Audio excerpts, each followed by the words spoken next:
Ada lagi satu contoh, ini sudah hampir 20 menit Pak Ustaz. Itu saya pernah ngaji Durarul Kalami Syafi'i, mutiara-mutiara ngendikan Imam Syafi'i. Itu ulama itu mesti ngendikan itu unik.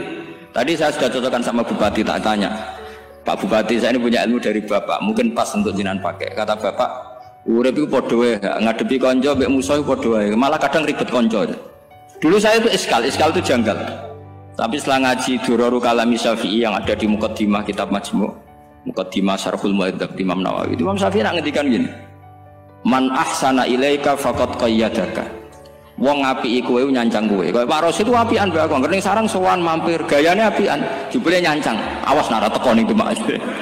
Itu faqad qayyadaka, nyancang kowe.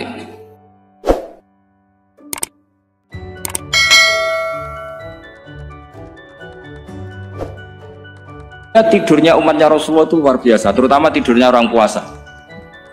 Tidurnya tasbih, tidurnya ulama juga tasbih. Karena dengan tidur itu kita tahu alamat kematian. Di mana kita masih di dunia saja punya kondisi di mana kita tidak bisa menentukan diri kita sendiri. Dan itu awal dari kita mengimani la haula wala quwata illa billah. Segagai koyok ngono ternyata ada kondisi di mana kita tidak bisa mengendalikan diri kita sendiri. Makanya disebut wa min ayatihi manamukum billaili wan nahar. Yang bisa menganalisis itu siapa? Ya ulama. Ulama kok tahu karena punya sanad musalsal ila Rasulillah sallallahu alaihi wasallam. Sehingga uniknya kenapa tidur itu sakral? Coba semua nabi di antara wahyunya itu lewat apa? Semua nabi di antara wahyunya lewat apa? Tidur, lewat mimpi. Inni ara fil manami anni atfahuka fanzur madza tara. Maka mimpi ini harus dikelola secara baik, yaitu kalau kamu mau tidur, wudu dulu, baca tasbih, terus tinggalkan semua dunia, anggap saja ini pemanasan kematian. Itu insya Allah mimpinya sip pokoknya. Paling dikejar-kejar Dajjalnya kecemplung kali, insya Allah. Tapi kalau kamu tidur gak wudu, raiso turu terus raiso turu mangan sik bu, raiso turu terus raiso turu mangan sik ben wareg ben iso turu. Insya Allah dikejar Dajjal kecekel. Akhirnya ngelindur gak karu-karuan karena tadi. Nah, sanad seperti itu yang punya siapa? Hanya ulama. Ada lagi satu contoh, ini sudah hampir 20 menit Pak Ustaz. Itu saya pernah ngaji Durarul Kalami Syafi'i, mutiara-mutiara ngendikan Imam Syafi'i. Itu ulama itu mesti ngendikan itu unik.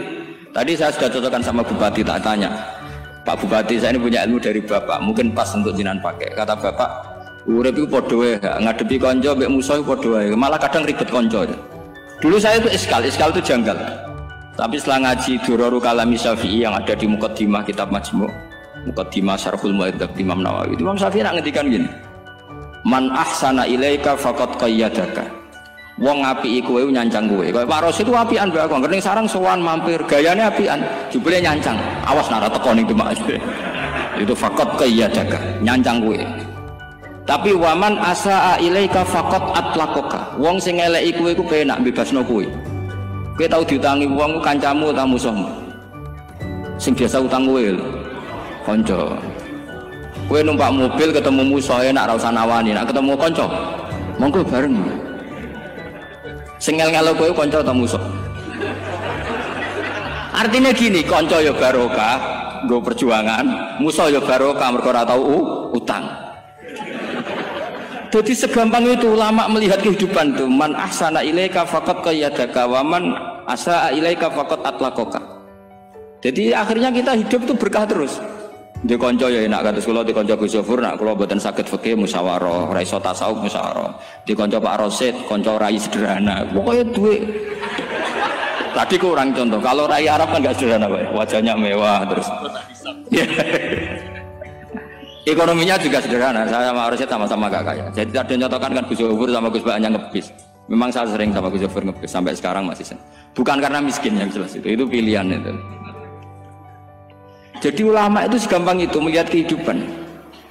Saya termasuk kiai muda yang gak takut mati, bukan karena yakin di swarga gitu, karena saya sering baca berdoa. Allahumma ya Allah, kata Rasulullah, kamu harus berdoa ya Allah, ij'alil hayata ziyadatan li fi kulli khairin wal mauta rohatan li min kulli syarrin. Mungkin sekarang kita ada zina, mungkin sekarang kita ada korupsi, mungkin sekarang kita ada maling, tapi potensi itu tetap ada. Yang bisa ngakhiri itu apa?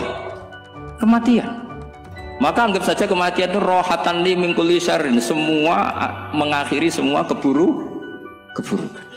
Kayak apa Rasulullah memandang kehidupan? Kalau kamu masih hidup, anggap saja ziyadatan li fi kulli khairin. Saya gara-gara hidup saudaranya bersane Pak Rosid ngaji di sini. Ikhlas Pak Rosid itu sangat ikhlas. Saudaranya senior kula dipaksa nggih gelem, diintimidasi nggih gelem. Wah itu barokah.